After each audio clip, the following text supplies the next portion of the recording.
every time we're on a ski, we want to feel like all of our weight's on top of it. What happens sometimes is our torso, which really is where we generate our power and how we can really, like our center of mass, everything is related to our torso. We want that to be on top of our foot and on top of our ski right here. So if I'm riding this ski, I want to be able to see like my nose, knee, and toe want to be lined up together. Can you guys, does that make sense kind of? Mm-hmm. So, and then when I go from here over to this one, I want to be right there, nose, knee, toe.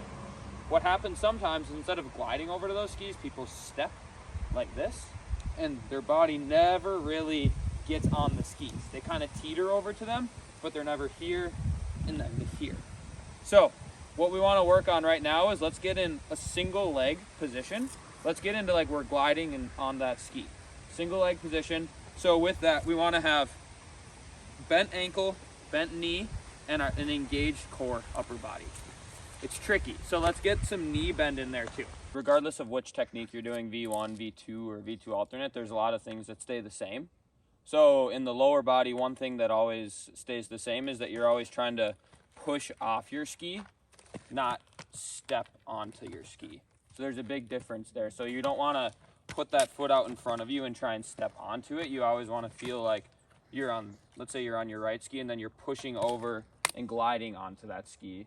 And a good way to do that is to think about pushing straight out to the side and not back, I think. And that's in the lower body. You can always think about that. Even in the V1, you want to have your legs be symmetrical.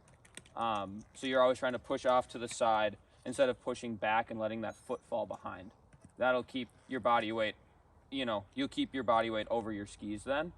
And then in the upper body, another thing that helps with this kind of movement of your weight is that when your poles plant like this, you're trying to drive, pushing and trying to use your poles. We'll wait for this car to pass.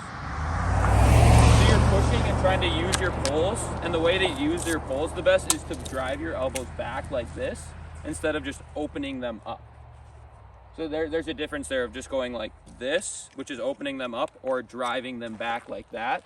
So whether you're doing the V2 and you're going like that, or you're doing V1, you plant and then you want to be driving them back like this instead of just planting and opening them up.